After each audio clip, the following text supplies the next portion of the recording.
स्वागत है दोस्तों आपका अपने इस चैनल में। आज हम बात करेंगे अध्यात्म के बारे में। दोस्तों, अध्यात्म एक ऐसा सब्जेक्ट है जो सारी दुनिया को अपनी ओर खींचता है। इसके अंदर बहुत ही ज़्यादा ज्ञान पूर्ण चीज़ें आएंगी, लेकिन आज हम जिनसे बात करेंगे वो हैं हमारे बहुत ही प्यारे मित्र और हमारे गुरु। आइए स्वागत करते हैं आपका नाम है आचार्य प्रशांत सेमवाल जी।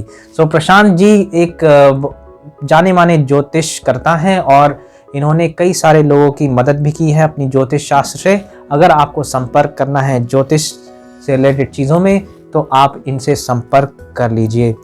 आज हम बात करेंगे इनसे अध्यात्म के बारे में, क्योंकि इनकी अध्यात्म की जो जर्नी है, जो सफ़र है, वो काफ़ी आगे पहुंच चुका है और हम जानने की कोशिश करेंगे कि कैसे हम अपने अध्यात्म के ज्ञान को आगे बढ़ा सकते हैं। तो पंडित जी, आपका स्वागत है हमारे इस चैनल में। बहुत धन्यवाद पंकज जी। और जैसे कि आप लोगों को ज्ञात होगा, ये हमारा पहला वीडियो है इस चैनल का जी। और आज से हम प्रारंभ करने जा रहे हैं जी। हम नाना प्रकार के विषयों पर चर्चा करेंगे, जिसमें से कि पंकज मेरे मित्र मेरे से अलग अलग सवाल पूछेंगे और हम उनका उत्तर देते हुए आपके प्रश्नों का भी या आपके मन में जो जिज्ञासाएं हैं उनका भी उत्तर देने का प्रयास करेंगे।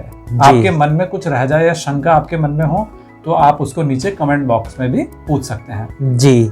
तो अपने इष्ट देव का नाम लीजिए, अपने गुरु का नाम लीजिए, जिसका भी नाम आप संस्मरण करना चाहते हैं, और हम स्टार्ट करते हैं। जय श्री राम। श्री गणेशाय नमः। जी। तो पंडित जी, हम आपसे जानना चाहते हैं अध्यात्म के बारे में। सबसे पहला सवाल जो लोगों के मन में आता है, अध्यात्म है क्या चीज, क्या है, व्हाट इज स्पिरिचुअलिज्म? देखिए पंकज जी, बहुत ही सुंदर प्रश्न आपने पूछा है। अध्यात्म जी, जैसा कि आपको पता ही होगा, अध्यात्म का अंग्रेजी में अर्थ होता है स्पिरिचुअलिटी या स्पिरिचुअलिज्म। तो स्पिरिचुअलिटी शब्द स्पिरिट से बना है। अंग्रेजी में स्पिरिट का अर्थ होता है आत्मा जी। और आत्मा का संबंध जो जीव के साथ होता है, वही संबंध स्पिरिचुअलिटी का मनुष्य मात्र के साथ है जी। और मनुष्य ही एक ऐसा जीव है जो कि अध्यात्म के ओर प्रेरित रहता है, अध्यात्म के बारे में ज्ञान रखता है जी। अध्यात्म एक बहुत ही विस्तृत विषय है जी, जिसके ऊपर ज्ञान जब आपको प्राप्त होता है, आप स्वतः ही अध्यात्म के क्षेत्र में प्रवेश कर जाते हैं। इसके लिए आपको कोई डिग्री की आवश्यकता नहीं है, इसके लिए आपको सिर्फ तपश्चर्या की आवश्यकता होती है जी। और आप जैसे ही किसी अच्छे लोगों की संगति करते हैं तो वह भी एक प्रकार का अध्यात्म के मार्ग पे चलने के समान ही है जी। जैसे कि आप अच्छी संगति करते हैं, उसे कहते हैं सत्संग। तो सत्संग की बहुत ज्यादा आवश्यकता मनुष्य के जीवन में रहती है। हर मनुष्य को प्रयास करना चाहिए कि वह जीवन में अच्छी संगति करे।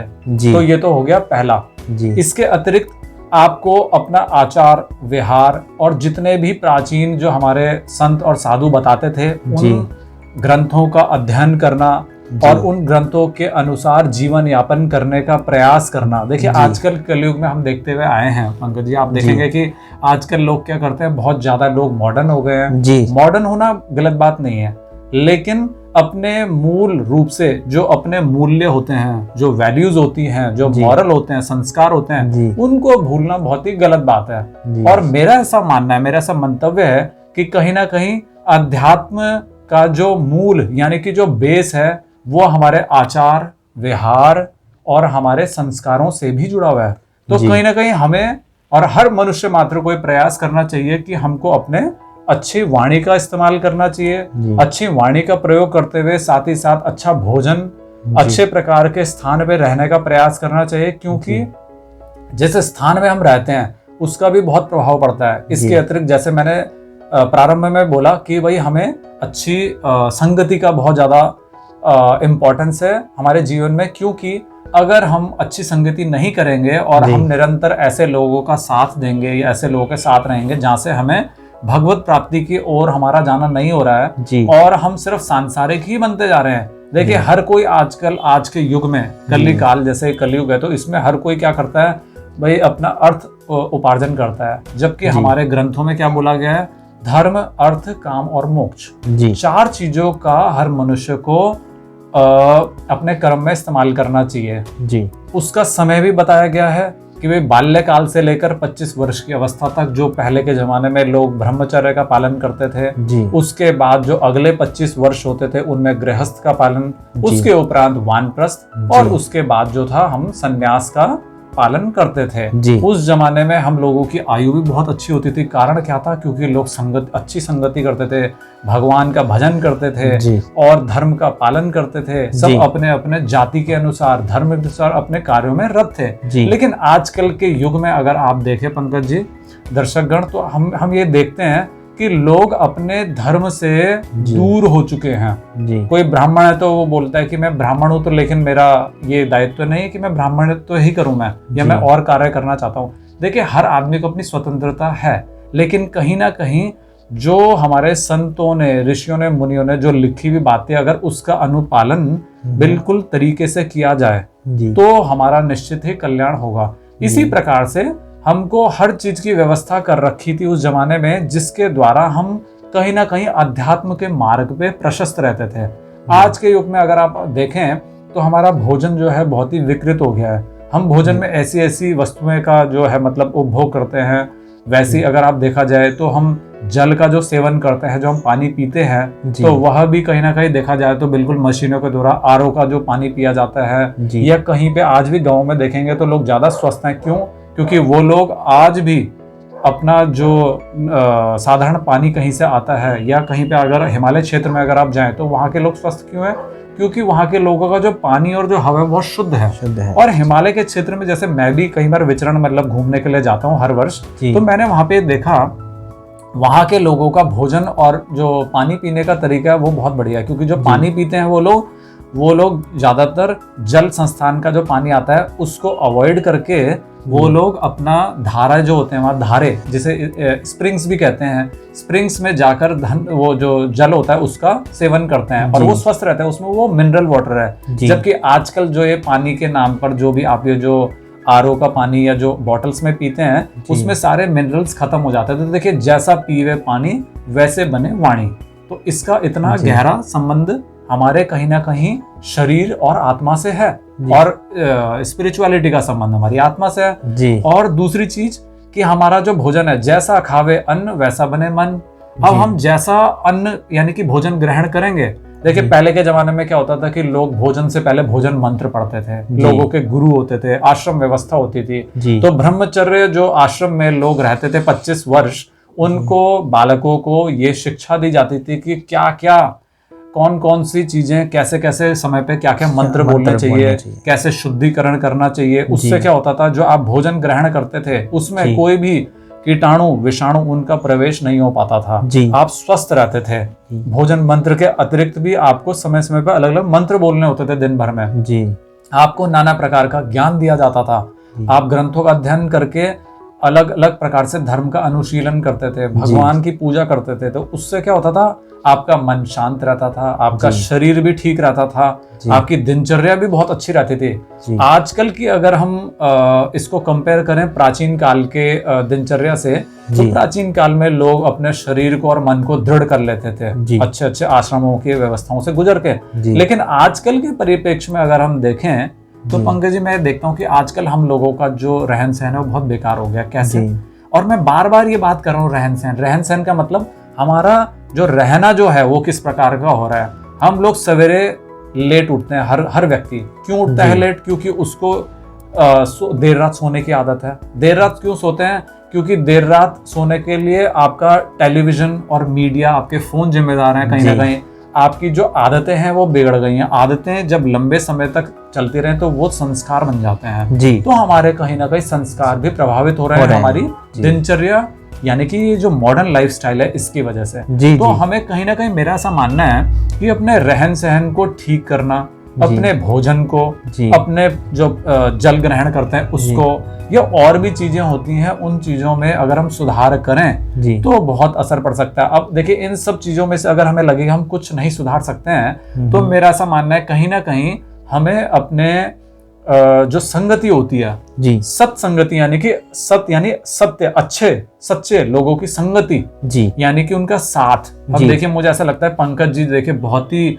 अच्छे ज्ञानी व्यक्ति रहे जी। हैं और प्रारंभ से ही मेरी भी रुचि अध्यात्म में और ऐसे विषयों में रही है। जी। तो हम दोनों का बहुत ज्यादा मिलना जुलना होता था और हम लोग अक्सर आपस में जब भी मिलते थे जी। तो हम अपने घर परिवार की बातों से दूर कहीं ना कहीं ऐसे विषयों की चर्चा करते थे। तो हमारा जी। उद्देश्य भी यही था कि हम क्यों ना अपनी ऐसी जी। बातों को, अपने ऐसे ज्ञान को, या जो हम दिन प्रतिदिन में नहीं जी। विचार कर पाते हैं, और ऐसे अनछुपे हुए जो मतलब जो बहुत ही ज्ञानवर्धक विषय होते हैं जी। अध्यात्म जैसे, उनको आपके समक्ष प्रस्तुत करें। जी, है ना पंकज जी? जी बिल्कुल। तो आप और कुछ पूछना चाहते हैं पंकज जी? जी बिल्कुल, आपने आगे? बहुत ही सरलता से, बड़े ही विस्तार से आपने बताया, तो इसके लिए बहुत ही धन्यवाद। और हमारे व्यूअर्स स्पिरिचुअलिज्म में एक और चीज़ जानना चाहते हैं कि कई तरीके के रिलीजन हुए हैं और उनमें कई तरीके का एक संस्मरण बताया गया है। अगर हम उदाहरण के तौर पे लें तो जो मुस्लिम प्रजाति है उन्होंने एक संस्करण बताया है कि हमारे यहाँ अनेकों प्रकार की आत्माएं होती हैं। उनमें से कुछ नेक आत्माएं होती हैं, कुछ ऐसी होती हैं जिन्हें जिन्नात कहा जाता है, कुछ और प्रेत आत्माएं होती हैं। इसी तरीके से अगर हम हिंदू धर्म की बात करें तो उसमें भी ऐसा संस्करण दिया गया है कि कई परियों की तरह होती हैं और कई ऐसे होते हैं मनुष्य जिसमें आत्माएं दिव्य हो जाती हैं, तो उनको दिव्य आत्मा कहा जाता है। तो इसी तरीके से कई तरीके की श्रेणियां बनाई गई हैं। तो इस श्रेणी में हम किस श्रेणी में आते हैं वो हम कैसे पता लगा पाएँ कि हमारी श्रेणी किस तरफ जा रही है और उसे हम किस तरीके से सुधार पे लाएं? ये एक प्रश्न है जो कई व्यूअर्स हमसे पूछते हैं। बहुत ही सुंदर प्रश्न पंकज आपका। तो इसके ऊपर विवेचन करेंगे कि भाई हमारे जीवन में हमने अक्सर ये सुना है कि भाई कई प्रकार की, चाहे कोई भी धर्म हो, अलग अलग धर्मों में भी ये कथाएं मिलती हैं। चाहे अगर मुस्लिमों में कुरान का अगर अध्ययन करें, या अगर आप ईसाई हैं और आप अगर बाइबल का अध्ययन करते हैं, या सिख हैं गुरबाणी, और आपका हिंदू धर्म में तो कई सारे ग्रंथ हैं जिसमें कि भगवत गीता के अतिरिक्त हमारे पुराणों में भी कई व्याख्यान आते हैं कि भाई, तो मैं आपको उसमें से जो भी मुझे याद आता है वो संस्मरण मैं आपके सामने रखूंगा। जी। देखिए, ग्रंथों के अनुसार कई प्रकार की योनियां, यह कई प्रकार के जीवों का जन्म इस पृथ्वी लोक पे और अलग अलग लोकों में होता है। देखिए, लोकों के ऊपर चर्चा एक बहुत विस्तृत विषय हो जाता है दोबारा से, इसके ऊपर हम किसी और दिन चर्चा करेंगे। लेकिन हम क्यों ना अपना जो ध्यान या फोकस है उसको आज के विषय पे रखें। अभी प्रश्न जो आपका है कि भाई, तो हमारा जन्म जैसे मनुष्य योनि में हो रखा है, लेकिन ये कैसे निर्धारित होगा? तो ये निर्धारित होता है कर्मों के द्वारा कि हम कौन से अगली योनि में जाएंगे, या कौन से अगले जन्म में हम जाएंगे, या किस रूप में हम जन्म लेंगे। तो इसे रीबर्थ थ्योरी कहा जाता है हिंदू धर्म में, और धर्मों में अलग अलग जीवों का व्याख्यान आता है, जबकि हर धर्म में रीबर्थ का समर्थन नहीं होता है। फिर भी क्योंकि मैं हिंदू सनातन धर्मी हूँ, तो मैं उस अपने ज्ञान को ही आपके समक्ष रखना मतलब पसंद करूंगा कि हिंदू धर्म में ग्रंथों में ये लिखा गया है कि हम जैसा कर्म करते हैं, वे देखिए कर्म भी कितने प्रकार के होते हैं, 3 प्रकार के गीता के अनुसार। एक होता है सात्विक कर्म, एक होता है राजसिक, और एक होता है तामसिक कर्म।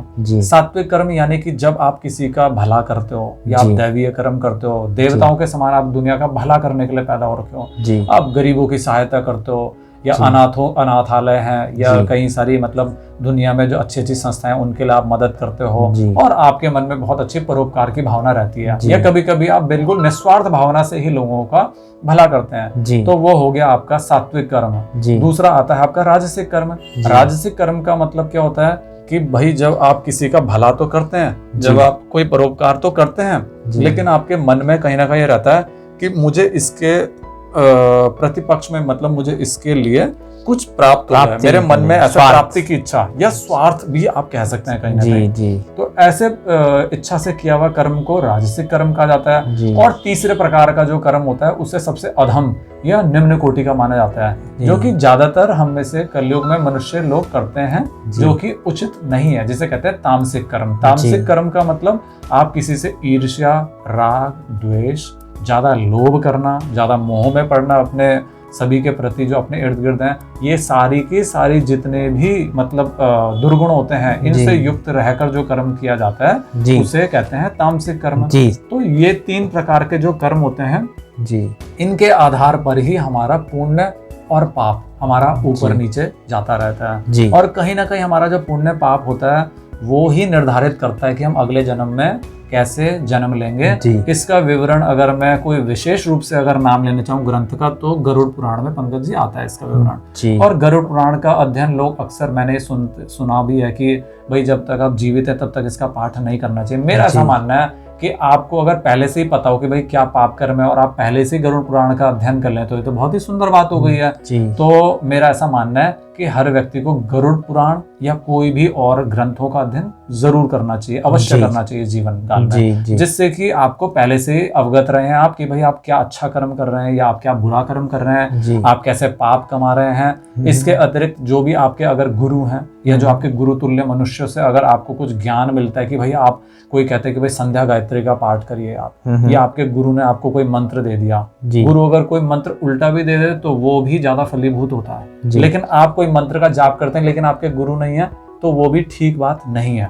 जी। इसी प्रकार से जितने भी मतलब दुनिया में अच्छे बुरे या जैसे भी आप कर्म करते हैं उस जी। अनुसार आप अलग अलग रीबर्थ थ्योरी के अनुसार आप अगले जन्म में अलग अलग योनियों में प्रवेश करते हैं, मतलब जी। आप अलग अलग जीव बन जाते हैं जी। मरने के बाद। जी। और एक ऐसा विषय है जिसके बारे में हम एक और दिन चर्चा कर सकते हैं, वो भी बहुत विस्तृत है, जी। उसका नाम है मोक्ष। कि भाई मोक्ष क्या है। जी। मोक्ष का भी एक बहुत ही सुंदर विवेचन और बहुत ही वर्णन किया जा सकता है आप जी। लोगों के ही ज्ञानार्थ लाभ के लिए। जी। और मेरा ऐसा मानना है कि अभी जैसा आपने जो प्रश्न करा था कि भाई अलग अलग, तो इसके अतिरिक्त भी जो बहुत ही प्रसिद्ध है, जब ब्रह्मा जी ने सृष्टि की रचना प्रारंभ में करी जी। तो उस समय उन्होंने कभी राक्षस बनाए, जी। कभी उन्होंने देवता बनाए। जी। तो मनुष्यों का जब निर्माण करा, जब मनुष्यों को जब उन्होंने मतलब पैदा करा, तो मनुष्यों के बाद फिर अलग अलग जीव जो है मैथुनी सृष्टि का निर्माण हुआ और कई जीवों का जन्म हुआ और संसार आगे बढ़ा। यही उनका उद्देश्य था। जी।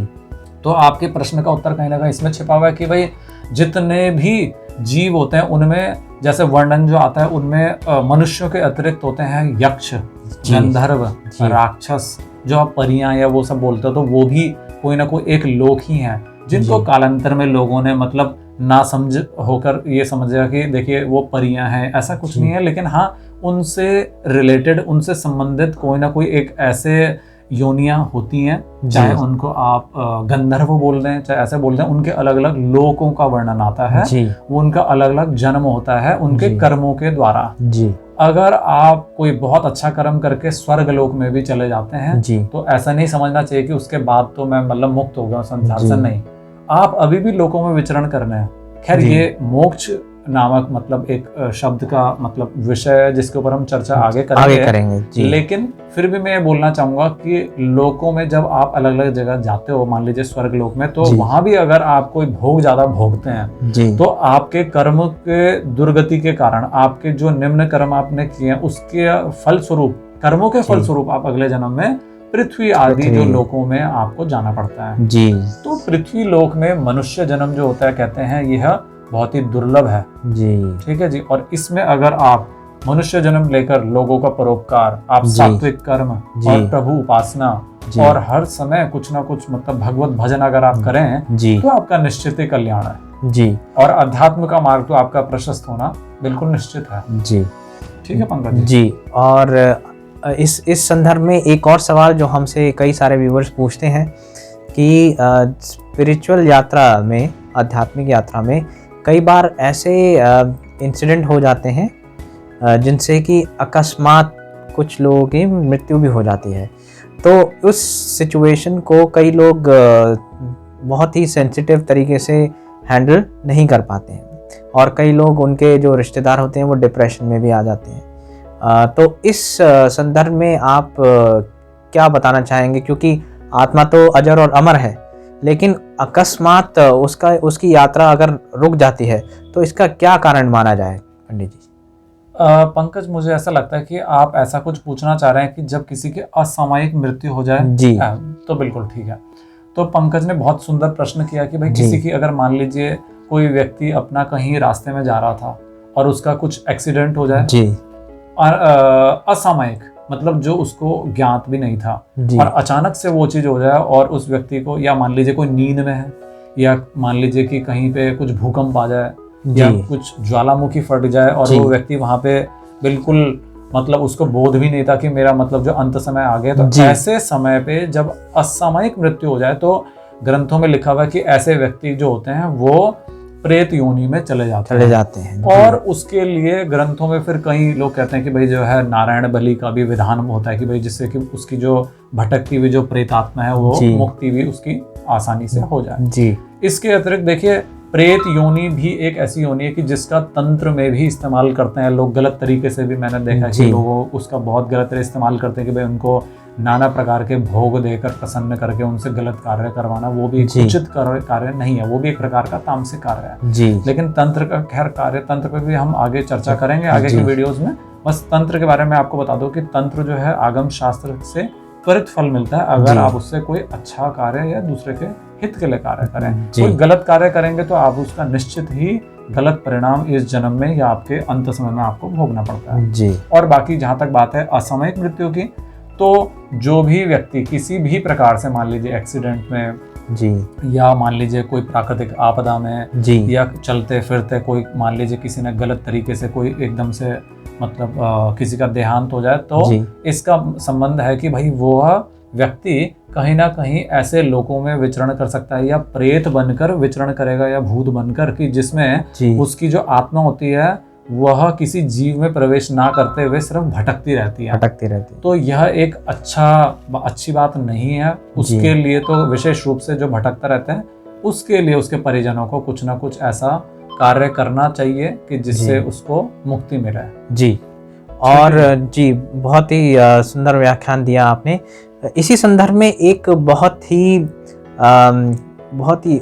चर्चा करने वाला विषय जो आजकल के लोगों में कई तरीकों से प्रभावित करने वाला बन चुका है, ये इसका एक शहरीकरण भी हो चुका है।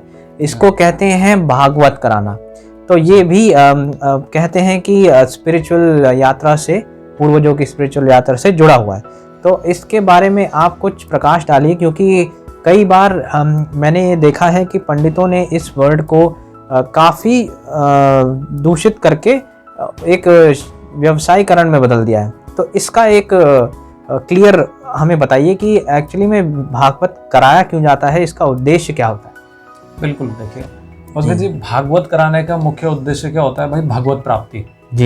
तो भागवत महापुराण जो होता है वह भगवान की वंदना, भगवान का जो वर्शिपिंग, जो उनकी पूजा करने का एक उद्देश्य जो रहता है मन में कि वे उनके गुणगान करें और हम पुण्य लाभ प्राप्त करें।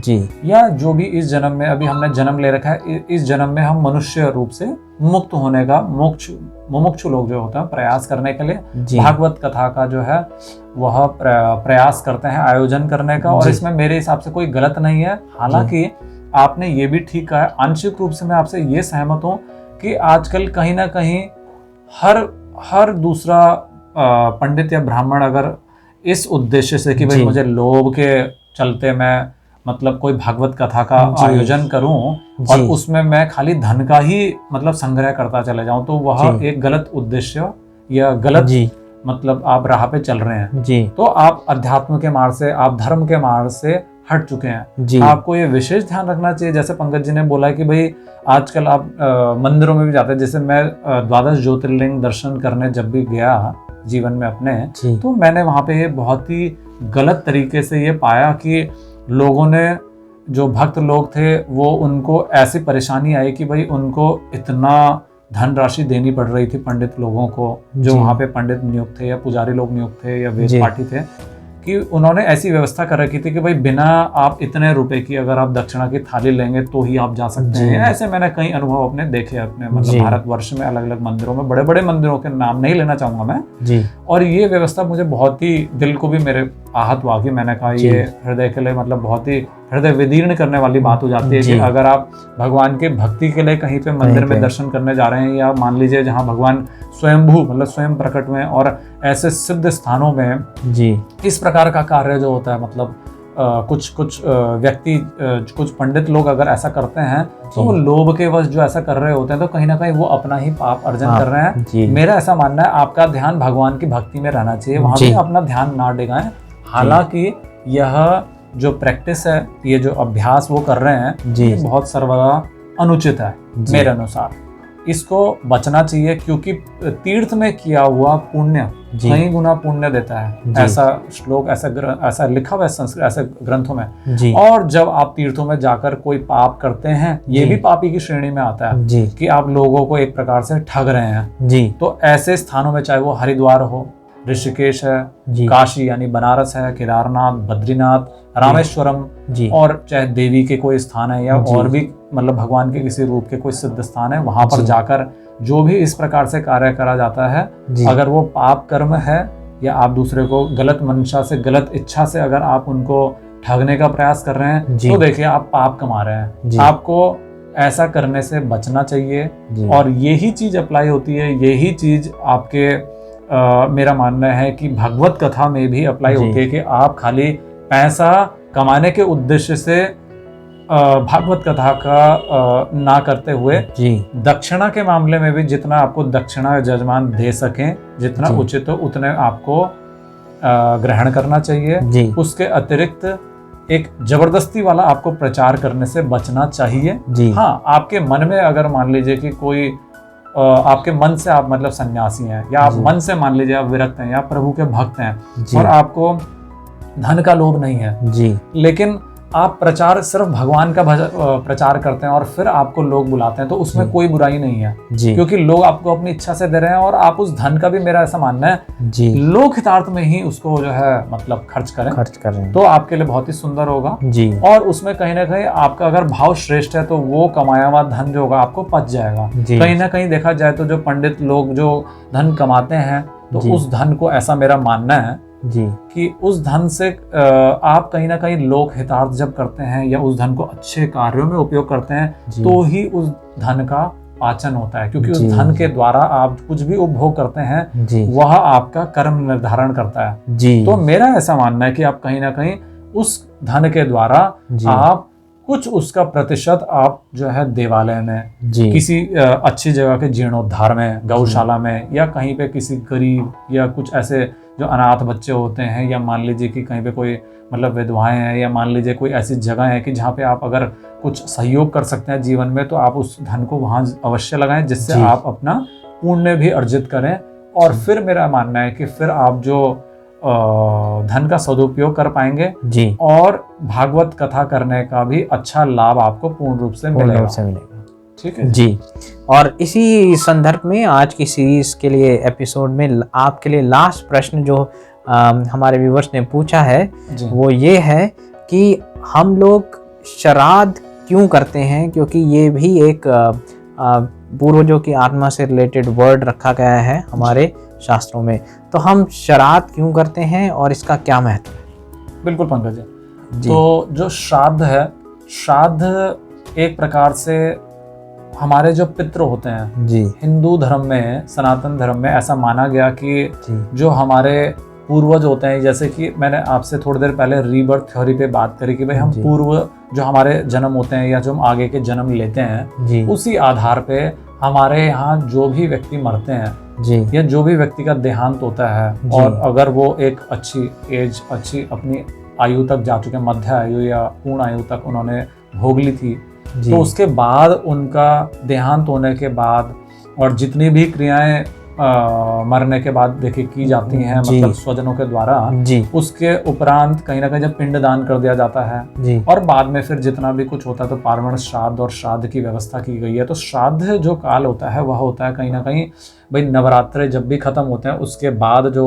शारदीय नवरात्रे जो होते हैं बाद में, उनके बाद में आपका श्राद्ध काल आता है हर वर्ष हिंदू जो कैलेंडर, हिंदू मान्यताओं के अनुसार। तो उस दौरान विशेष रूप से जिस भी तिथि को आपके पूर्वजों का देहांत हुआ है, जब उनका स्वर्गवास होता है, उस संबंधित तिथि को अपने आप जो भी गुरु या जो आपके कुल पंडित होते हैं, कुल पुरोहित जी होते हैं, आप उनसे जाइए और उनसे तिथि निकलवाइए और उस तिथि को आपको उनको श्राद्ध के अनुसार आपको उनको जो भी मतलब तर्पण देना चाहिए, जिससे कि उनकी आत्मा को जिस रूप में उनकी आत्मा जिस जीव में जा चुकी है वो वहां पे जाके संतुष्ट हों, या अगर वो पितृ देवता बन चुके हैं तो उनको वहां पे शांति मिले। पितृ देवताओं के लिए ऐसा भी बोला गया कि अगर आप पितृ देवता आपके असंतुष्ट हैं तो आपको पितृ दोष लग जाता है। आपने सुना होगा, ये कुंडली से भी निकाला जाता है जी, जो कि एक अलग विषय है। हम यहाँ पे सिर्फ अध्यात्म से रिलेटेड जो है मतलब चिंतन विषय जो हम कर रहे हैं, तो हम यहाँ पे सिर्फ अपने आप को फोकस रखते हुए अपने टॉपिक के ऊपर कि भाई जो श्राद्ध है उसमें आपका जो ये अभी मैंने बोला पितृ दोष का जो है इतना महत्व है कि आपको पितृ दोष से बचना चाहिए। आपके कोई पितृ तुल्य जो मतलब जीवन में व्यक्ति हैं उनको मैं कहता हूँ ना केवल मतलब उनके मरने के उपरांत अपितु उनके जीवित रहते हुए भी उनको प्रसन्न रखना चाहिए, अपने बूढ़े बुजुर्गों को। और जब आपको लगे कि भाई इनका आशीर्वाद लेना चाहिए, ऐसे ऐसे कर्म आपको करने चाहिए जीवन में, और उनके जाने के बाद भी, उनके देहांत के बाद भी आप उनके निमित्त श्राद्ध में आप उनके लिए नाना प्रकार के जो भी आपके कुल पुरोहित या आपके जो पंडित लोग आपको जो जो विहित बताते हैं उन क्रियाओं को अवश्य करना चाहिए, जिससे कि वो अलग अलग योनियों में भटकते हुए जहाँ जहाँ जा रहे हैं या अगर वो पितृदेवता बन गए हैं तो उनको प्रसन्नता की प्राप्ति हो, उनको उस रूप में वह जो अन्न आप जो उनके निमित्त बनाते हैं। मान लीजिए कि भाई जैसे किसी को कोई भी तिथि नहीं पता तो उसके लिए बोलते हैं अमावस्या की तिथि ग्राह्य होती है, उस दिन आप अपने पितरों के लिए खीर बना सकते हैं जी। उसको कहते हैं भाई गाय, कुत्ता और कौवा, ऐसे हमारे हिंदू धर्म संस्कृति में ऐसा वर्णन आता है कि आप इनको दें। कहीं ना कहीं देखिए आप प्रत्यक्ष रूप से भी अगर आप गाय को या कौवा या कुत्ता या और भी जीवों को अगर ऐसे भोजन कराते हैं तो कहीं ना कहीं आप देखिए पुण्य के भागी हैं। आप कहीं ना कहीं देखा जाए साइंटिफिकली लॉजिकली भी अगर आप इस चीज को समझें तो कोई आप गलत कार्य नहीं कर रहे हैं, आप किसी का भला कर रहे हैं और आप उनके प्रति संवेदनशील हो रहे हैं। सेंसिटिविटी होना भी बहुत अच्छी चीज होती है जीव मात्र के प्रति। और इनडायरेक्टली भी जो भी आप भोजन देते हैं, कौवा तो ऐसा बोला गया बिल्कुल साक्षात दूत होता है, मतलब पितृ देवता ही होते हैं, तो उनको जो भी दिया जाता है। जो गाय होती है वो होती है भाई देवताओं की भी माता कही गई है और बहुत ही श्रेष्ठ है। कहते हैं गाय को जो है जानवर नहीं समझना चाहिए, और इसी प्रकार से कुत्ते को भी भोजन वगैरह देना एक अच्छी बात मानी जाती है। तो आपको किसी को भी जब आप दे रहे हैं कुछ भी ऐसा जो आपके पितृ देवताओं के पास जाता है तो वो उनको सूक्ष्म रूप में, मान लीजिए कि आपके पितृ देवता जिस भी रूप में होगा उनको वो भोजन उस रूप में जो खा रहे हैं सूक्ष्म रूप में प्राप्त हो जाता है। अगर वो पितृ देवता है तो वो आपको बहुत सारा अपना आशीर्वाद ब्लेसिंग्स आपको देंगे, जिससे कि आपका जो जीवन है वो कल्याणमय होता है। और हर व्यक्ति को अपने पितरों को प्रसन्न करने का प्रयास करना चाहिए जी। ठीक है पंकज जी, तो चर्चा के लिए बहुत ही आभार व्यक्त करना चाहेंगे, क्योंकि आज हमने ऐसे विषयों पे बात की जो कि काफ़ी पूर्ण रूप से नहीं बताए जाते हैं, ना ही इनका ज्ञान एक सरलता पूर्वक किसी भी किताब में लिखा गया है। अगर आप पुराण पढ़ेंगे तो उसमें भी आपको समय व्यतीत करना ही पड़ेगा, इसीलिए हम ये संस्करण लेकर आए हैं ताकि लोगों को इन चीज़ों के बारे में जानकारी हो और बहुत ही सरलता पूर्वक आप उनसे ये बात कर पाएं। और मैं भी पंकज जी का बहुत धन्यवाद बोलूँगा, क्योंकि इन्होंने इतने सुंदर तरीके से व्यवस्थित करते हुए जो प्रश्नों को जो आपके सामने रखा है, इसी वजह से ही मैं उनको प्रकाश में ला पाया।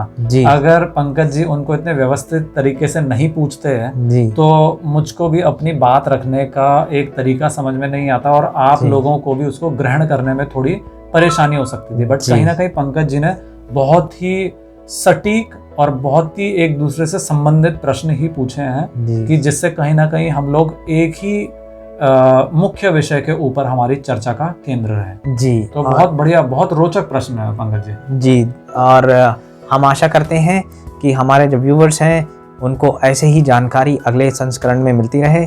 अगले संस्करण में हम आशा करते हैं पंडित जी कि आप हमारा साथ देंगे और नए विषय पे चर्चा करेंगे। तो आज के इस संस्करण के लिए आपका मैं बहुत बहुत आभार व्यक्त करता हूं। आपका भी पंकज जी, आपका बहुत बहुत धन्यवाद। और अगले संस्करण तक व्यूवर्स को एक रिक्वेस्ट है हम कि आप इस चैनल को सब्सक्राइब कर लीजिए ताकि आपको निरंतर रूप से आगे आने वाले एपिसोड की जानकारी बराबर मिलती रहे। तो और साथ में मैं आप सबसे आग्रह करना चाहूँगा कि जितने भी आपके मन में प्रश्न होते हैं, चाहे वो अध्यात्म से संबंधित है, चाहे धर्म से, और इनसे ही रिलेटेड आपके मन में जितना भी कौतूहल आपके मन में जाग रहा है, चाहे आज के जितने भी हमने चर्चा की है या फिर आगे भी आपको ऐसा लगे कि कोई विषय के ऊपर हमें चर्चा या उनका व्याख्यान देना चाहिए या उनके ऊपर गूढ़ जो है चिंतन करना चाहिए आपके समक्ष, तो हम स्वागत करते हैं आपके विचारों को। जी, आप अपने क्वेश्चन और अपनी जो राय हैं प्लीज़ कमेंट बॉक्स में लिख दीजिए, ताकि आगे आने वाले एपिसोड्स में उनको हम ले सकें। तो इस विषय को देखने के लिए आपका बहुत बहुत धन्यवाद। आशा करते हैं आपके जीवन में सब कुछ मंगलमय हो। ओम नमः शिवाय। ओम नमः शिवाय। धन्यवाद।